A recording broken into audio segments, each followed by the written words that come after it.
नमस्ते दोस्तों, चलिए आज हम भारत के एक खूबसूरत रत्न अंडमान द्वीप समूह की सैर करते हैं। भारत की मुख्य भूमि से दूर समंदर के बीच स्थित अंडमान निकोबार प्राकृतिक सुषमा और पर्यटन के लिहाज से अनूठा है। अथाह समंदर के बीच ये सुदूर द्वीप एक स्वर्ग के समान है। सुरक्षा, सैन्य और प्राकृतिक सौंदर्य की दृष्टि से ये जगह अहम है।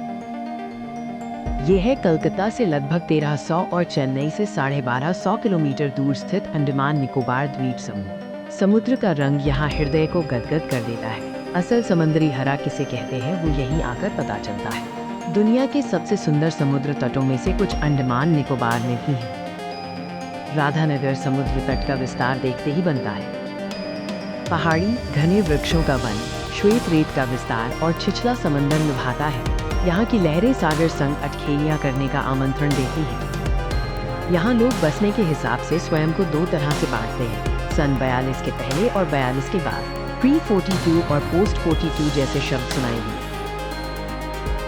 1942 में जापानियों ने कब्जा कर लिया था।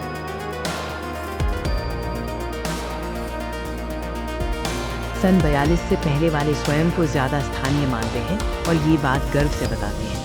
आधिकारिक रूप से भले ही देश को आज़ादी सन 47 में मिली, पर हम स्थानीय रूप से 1942 ही मानते हैं। यहाँ मूल स्थानीय सिर्फ आदिवासी समुदाय है जो कि अब भी शहर से दूर द्वीपों में रहता है।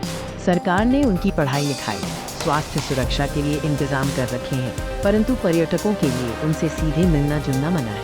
एक द्वीप है नॉर्थ सेंटिनल, जहाँ पर रहने वाले आदिवासी तो बाहर के किसी भी व्यक्ति से कोई मतलब नहीं रखना चाहते।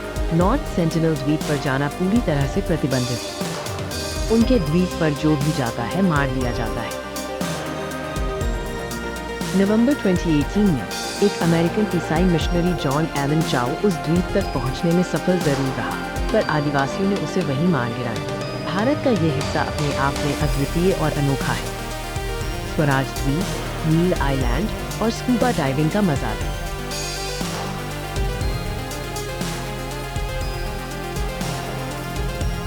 अंडमान बंगाल की खाड़ी में स्थित अपने प्राकृतिक सौंदर्य, समुद्री जीवन और ऐतिहासिक महत्व के लिए जाना जाता है। घने जंगल, प्राचीन जनजातियां और अद्वितीय समुद्री जीवन इसकी भौगोलिक सुंदरता को बढ़ाते हैं। किंवदंती है कि अंडमान का नाम हनुमान जी के नाम पर पड़ा, जिन्हें मलय संस्कृति में हंडुमान कहते हैं। समय के साथ हंडुमान अंडमान बने, जो इस द्वीप समूह का प्रचलित नाम है। दक्षिण में निकोबार द्वीप समूह का नाम तमिल शब्द नक्कावरम से निकला है, जिसका अर्थ है वस्त्रहीन लोगों का स्थान। स्थानीय आदिवासियों के अलावा यहाँ सेटलर्स भी हैं, जिन्हें बाहर से लाकर बसाया गया है। प्री 42 सेटलर्स में ज्यादातर वो हैं जिनके पूर्वजों को काला पानी की सजा के लिए लाया गया था। दिव्या जी के पूर्वज उन प्रथम समूहों में से थे जिन्हें 1857 की क्रांति के बाद लाया गया था। सेल्युलर जेल में सैलानी स्वतंत्रता संग्राम सेनानियों की कहानी देख सकते हैं और अनुभव कर सकते हैं। पोस्ट 42 सेटलर्स में ज्यादातर वो हैं जो भारत की आज़ादी के बाद पूर्वी पाकिस्तान से भागकर आए थे। 1950 से 1957 के बीच उन्हें अंडमान निकोबार द्वीप समूह के विभिन्न द्वीपों पर बसाया गया। बांग्लादेश से आए शरणार्थियों को जीवन जीने के लिए आवश्यक सब कुछ दिया। उन्हें जमीन, घर, गाय, बकरी, मुर्गियाँ और बीज दिए गए। उन लोगों ने निर्जन द्वीपों को भरी पूरी मानव बस्ती में बदल दिया। आज श्री विजयपुरम, नील द्वीप, स्वराज द्वीप, दिगलीपुर जैसी जगहों को देखकर ऐसा लगता भी नहीं कि अभी कुछ दशकों पहले यहाँ परिंदों को अलावा कोई आता जाता नहीं होता। बड़े बड़े होटल, रिजॉर्ट और विश्वस्तर के पानी वाले जहाज इस जगह को पर्यटन संसार के नक्शे पर महत्वपूर्ण स्थान दिलाते हैं। ये भारत के किसी भी विकसित भूभाग जैसी ही सुविधायुक्त और बेहद सुंदर जगह है। यहाँ मुख्य राजकीय भाषा हिंदी है। बांग्ला और तमिल मूल के लोगों के साथ अन्य भाषा भाषियों की भी अच्छी संख्या है। भारत का यह हिस्सा अपने आप में अद्वितीय और अनोखा है। मुख्य भूमि भारत के निवासियों को अवश्य यहाँ आना चाहिए। अंडमान की यात्रा आपको इतिहास, संस्कृति और प्राकृतिक सुंदरता का एक अनूठा अनुभव प्रदान करेगी।